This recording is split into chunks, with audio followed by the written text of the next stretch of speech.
안녕하세요. 제 아내는 시각장애인입니다. 희미한 명암만이 구분 가능한 정도로 실명과 마찬가지 상태입니다. 선천적 장애는 아니고 아주 어릴 때 교통사고로 인한 장애라고 들었습니다. 그때 사고의 후유증으로 한쪽 다리를 조금 절기도 하지만 이는 크게 보이지 않는 정도입니다. 결혼 전 아내는 장애인 단체에서 시각장애인 아이들을 가르치는 일을 했고 제가 대학생일 때 봉사활동을 갔다가 처음 만났습니다. 긴 생머리에 창백할 정도로 하얀 얼굴 잡티 하나 없이 빛나는 피부, 오똑한 코, 앵두 같은 입술까지 화장 하나 안 한 얼굴인데도 너무나 예뻤어요. 시각장애인이라고 믿기 힘들 정도로 눈이 초롱초롱하게 빛나는 그녀는 아이들에게도 저같이 봉사활동을 다니는 남자 대학생들에게도 인기가 많았습니다. 솔직히 제가 좀 못생겼습니다. 그냥 못생긴 게 아니라 많이 못났어요.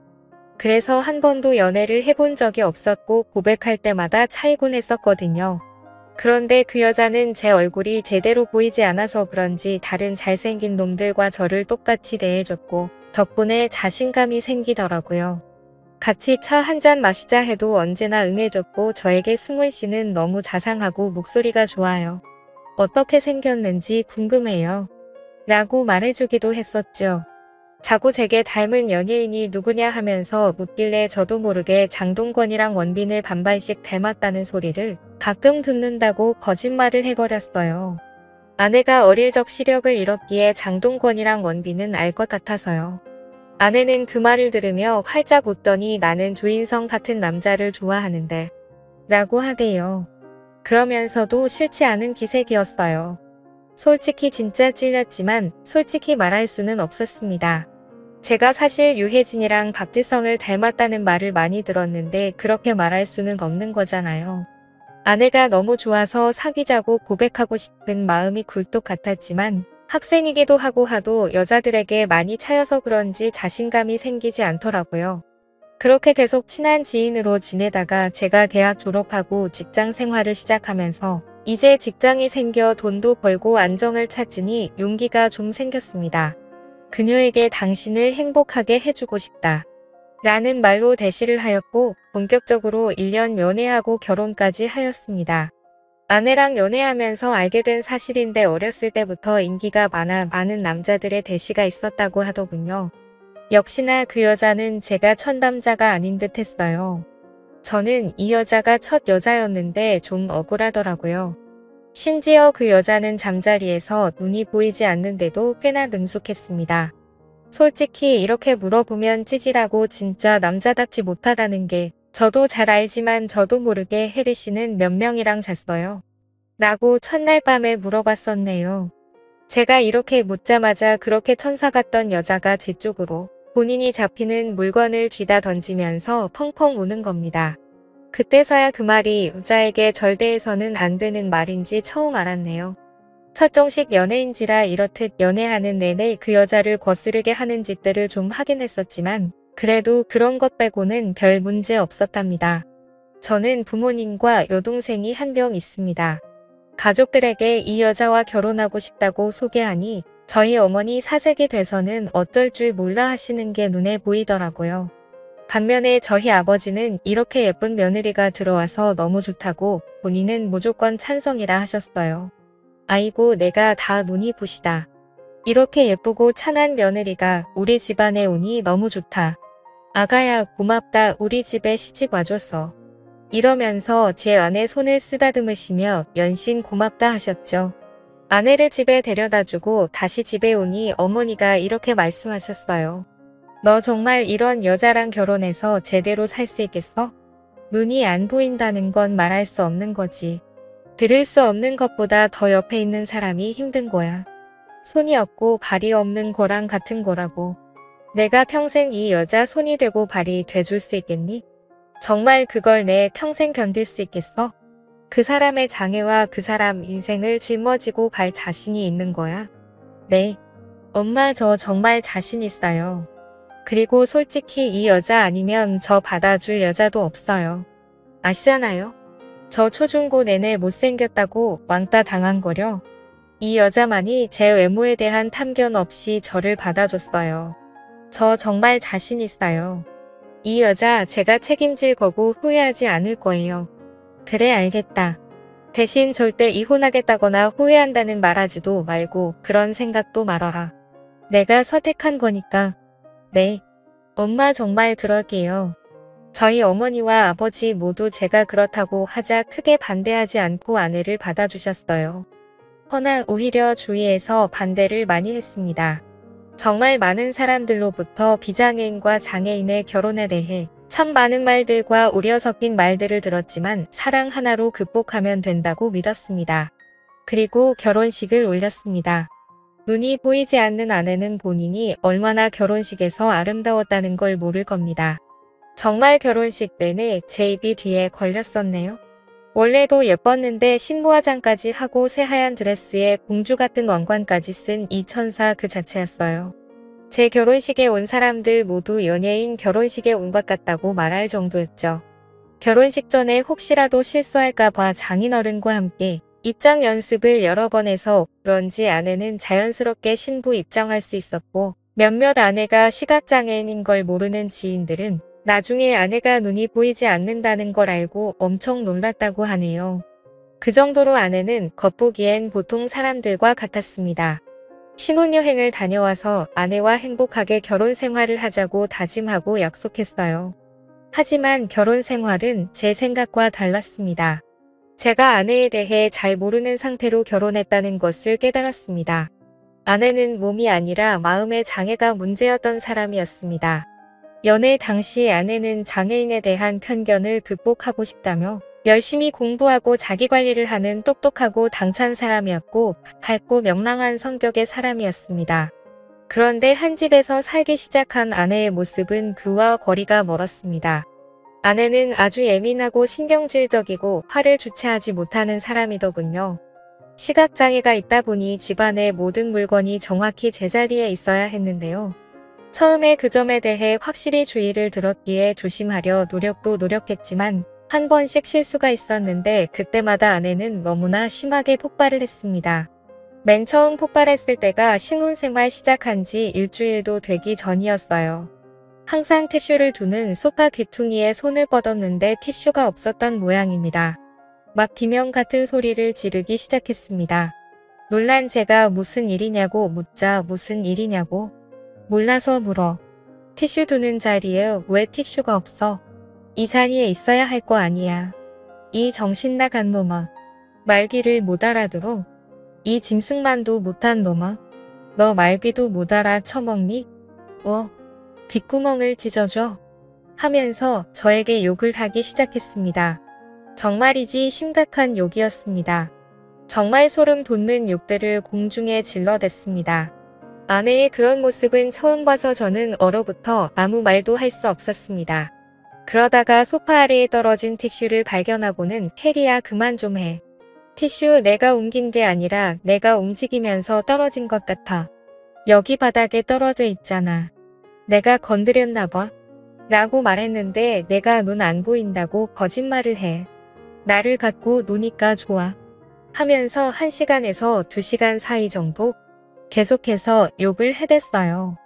바닥에 발을 굴러대며 화를 주체하지 못하면서 말이죠.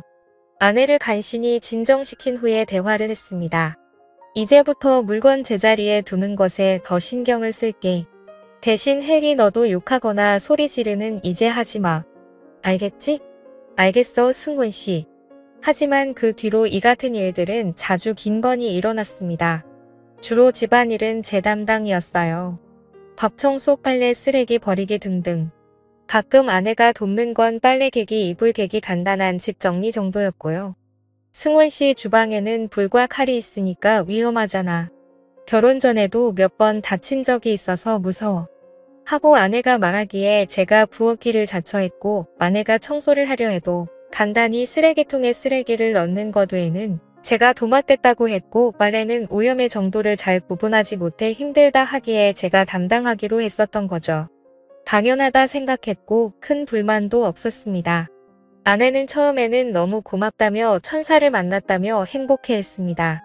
저 또한 환하게 웃으며 고맙다고 말하는 아내의 얼굴을 보며 행복했고요. 솔직히 내 팔자에 이렇게 아름다운 여자랑 한 지붕 아래에서 사는 것 자체가 대박이란 생각만 들었네요. 그렇기에 사랑으로 모든 걸 품을 수 있다 생각했었죠. 허나 현실은 달랐습니다.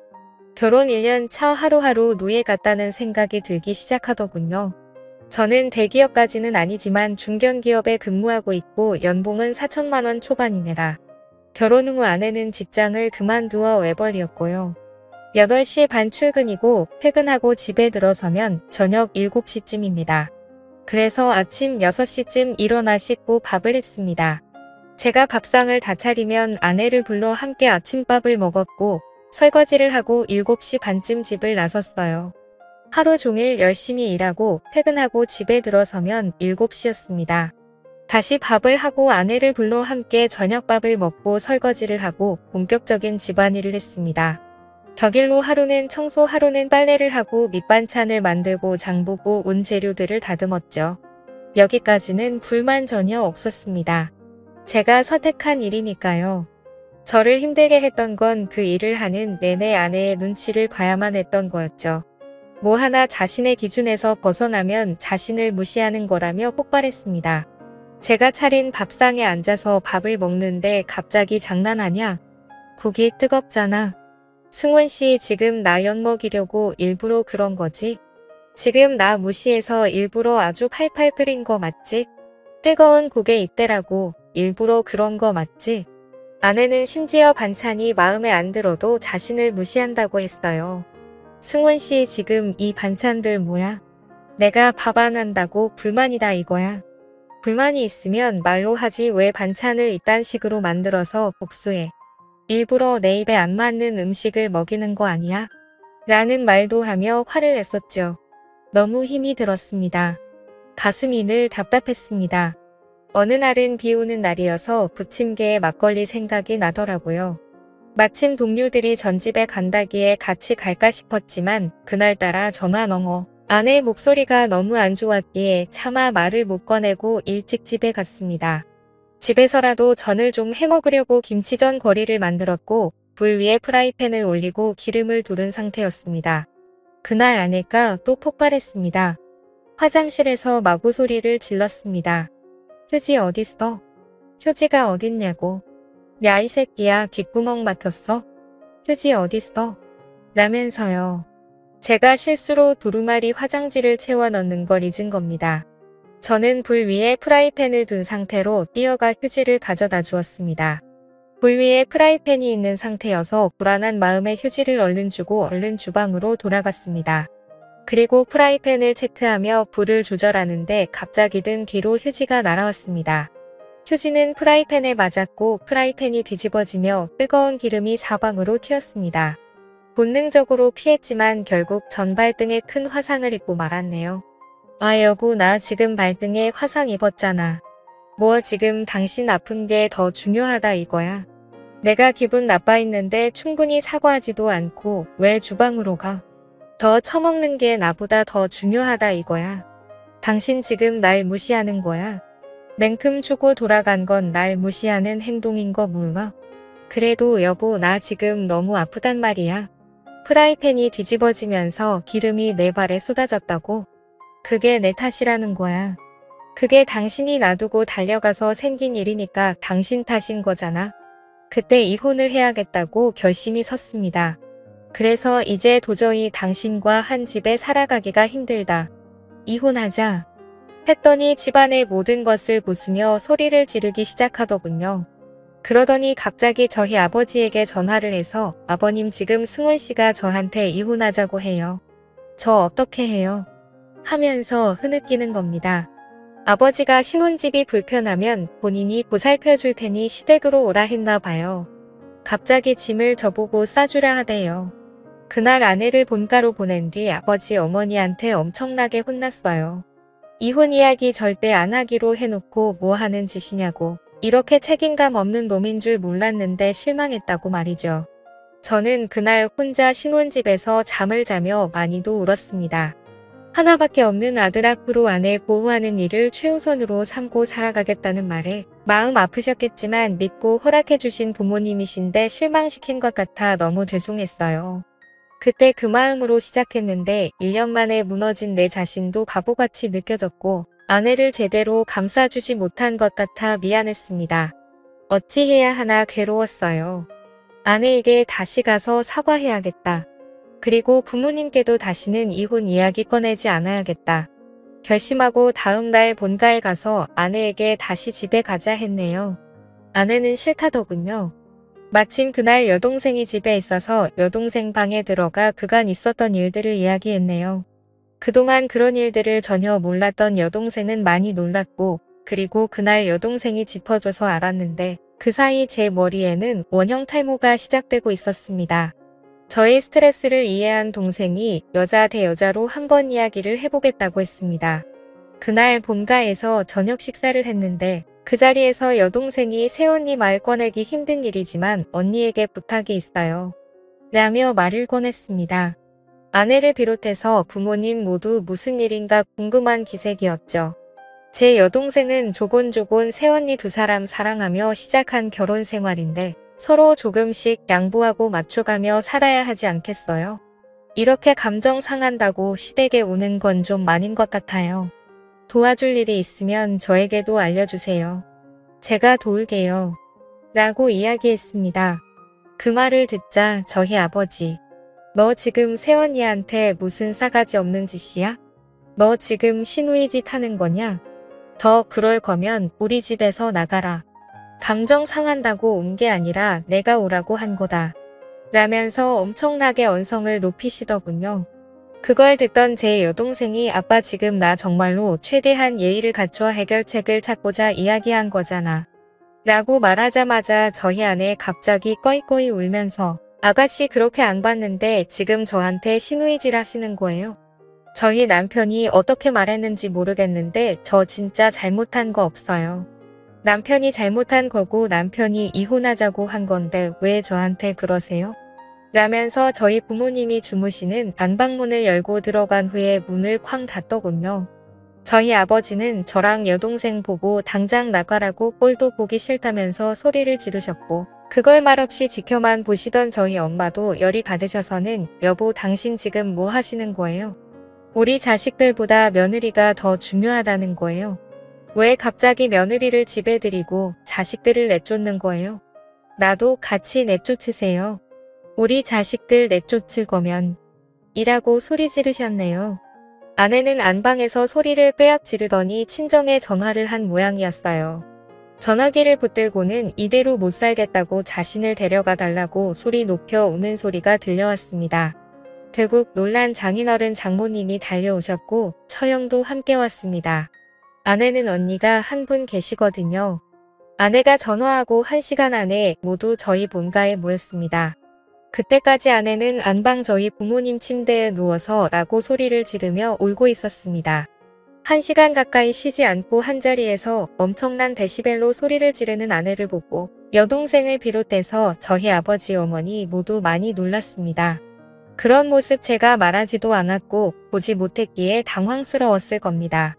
결혼 전으로 우리 가족과 함께 했을 때 아내 모습은 밝고 차분했었거든요. 처가 식구들이 들어오자 아내는 저와 이혼하겠다고 소리를 질러댔습니다. 장모님과 처형이 감싸 안으며 아무리 달래도 좀처럼 진정이 되지 않았어요. 처형이 저에게 뭔가 대화를 하려 했지만 아내가 워낙 불붙은 날뛰는 상황이라 대화가 되지 않았습니다. 결국 장모님과 처형이 아내를 데리고 밖으로 나갔고 장인어른만이 남아서 저와 10분 정도 대화를 나누고 돌아갔습니다. 무슨 일인가 묻기에 그동안 아내의 폭언에 시달렸고 며칠 전엔 물건을 집어던져 기름에 화상까지 입었으며 이것 또한 내 잘못이라며 사과조차 없다. 그동안 경제적인 일과 살림 사는 것까지 내가 도맡아 하면서도 아내에게 뭐 하나 요구한 적 없는데 정신적 학대까지 지속적으로 당하다 보니 더 이상 결혼을 유지할 길이 없다고 솔직히 말씀드렸습니다. 장인어른은 한숨을 푹푹 쉬시며 일단 애가 진정이 안 되었으니 애한테 이야기를 듣고 다시 이야기 나누어야겠다고 밖으로 나가셨습니다. 이 모든 과정을 제가 장인어른께 드리는 말씀까지 고스란히 보고 들은 여동생은 펑펑 울며 저의 이혼을 돕겠다고 했습니다. 결혼이란 건 한 사람과 가정을 이루고 평생 의지하며 살아가야 하는 일인데 저는 이 사람과 정말 더 못할 것 같았습니다. 그날 이후 아내는 친정에서 돌아오지 않았고 며칠 동안 잠잠하다가 처형에게서 전화가 왔습니다. 동생 대신 사과한다며 저를 달래더니 재수가 와서 한 번만 보펴주면 애가 들어갈 거예요. 재수가 좀 와서 사과하면 안 돼요.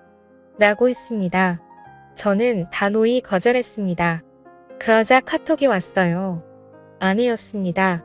아내에겐 시각장애인 전용 컴퓨터가 저희 신혼집과 처가에 한 대씩 있었거든요.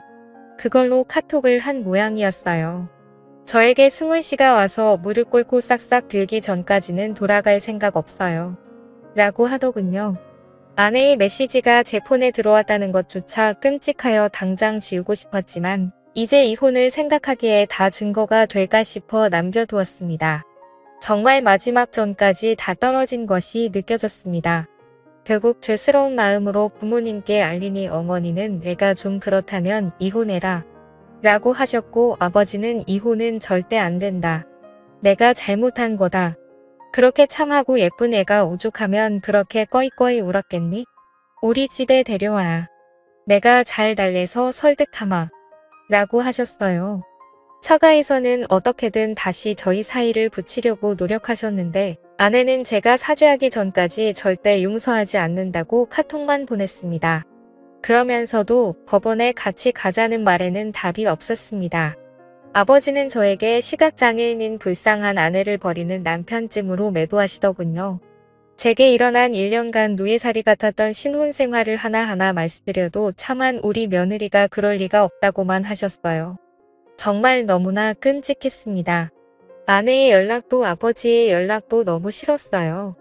그래서 핸드폰을 끄고 며칠 생활을 했네요.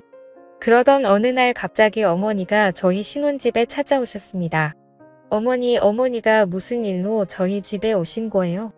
라고 물으니 아무 말도 안 하시고 한숨만 푹푹 쉬시는 겁니다.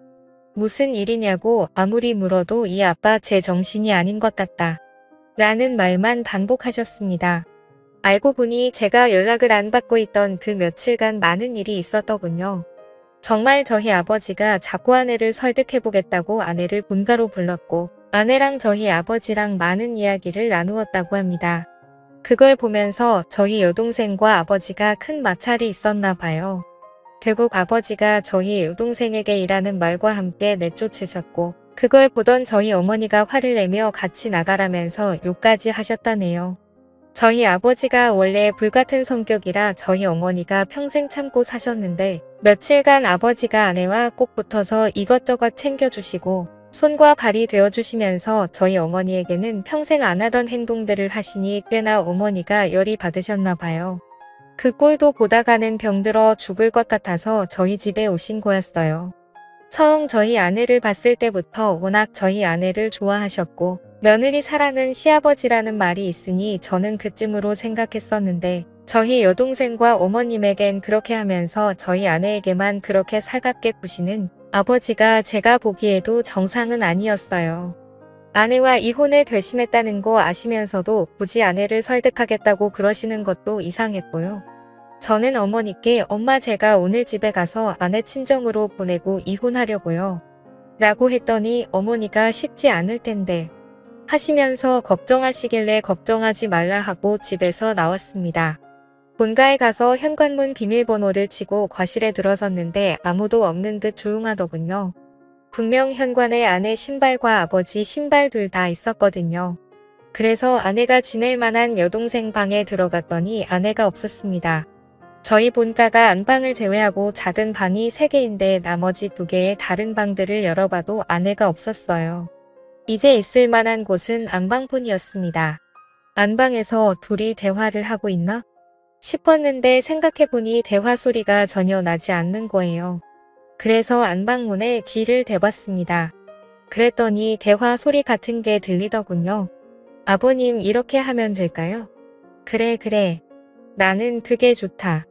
뭐 이런 소리가 들리더니 한동안 조용했어요. 그리고는 저희 아버지의 이상한 소리가 들렸습니다. 그리고 저희 아내의 소리도 연달아 들렸네요.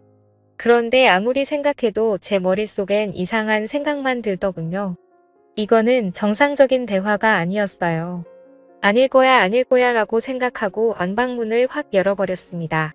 그리고 저는 제 앞에 펼쳐진 장면을 보고 저는 아무 말도 하지 못하고 하늘이 노래졌습니다. 그렇게 문소리를 듣더니 제 아내는 누구야? 라는 소리를 했고 저희 아버지는 너 지금 뭐 하는 거냐? 하면서 오히려 저에게 언성을 높이더군요.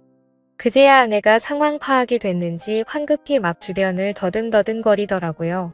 저는 결국 아무 말도 하지 못한 상태로 그 자리에서 나와서 집으로 왔고 어머니가 무슨 일이냐고 묻는 말에 아무런 말도 하지 못했습니다. 그리고 지금 일주일 정도 지난 상태인데요. 솔직히 이제 어떻게 해야 할지 모르겠어요. 이혼 소송을 시작하면서 제가 본 이야기들을 어머니나 여동생에게 말할 자신도 없네요. 상처만 줄 게 뻔하니까요. 달라질 건 없고요. 이럴 때 전 어떻게 해야 할까요? 아내에게 연락했더니 본인은 절대 이혼할 생각이 없다네요. 네가 어떻게 그럴 수 있냐? 하니 본인이 뭘 잘못했냐고 오히려 적반하장이었어요. 제가 증거가 없는 걸 알고 있는 것 같더군요. 저희 아버지에게는 차마 연락하지 못하고 있습니다. 진짜 그날이 꿈만 같고 거짓말 같아서요. 차라리 지금 제가 하는 말들이 다 자작이고 거짓말이었으면 좋겠네요. 아직도 눈만 감으면 그날 일이 생각나고 힘이 드네요. 저 이제 어떻게 해야 할까요? 현명한 조언 댓글로 부탁드려요.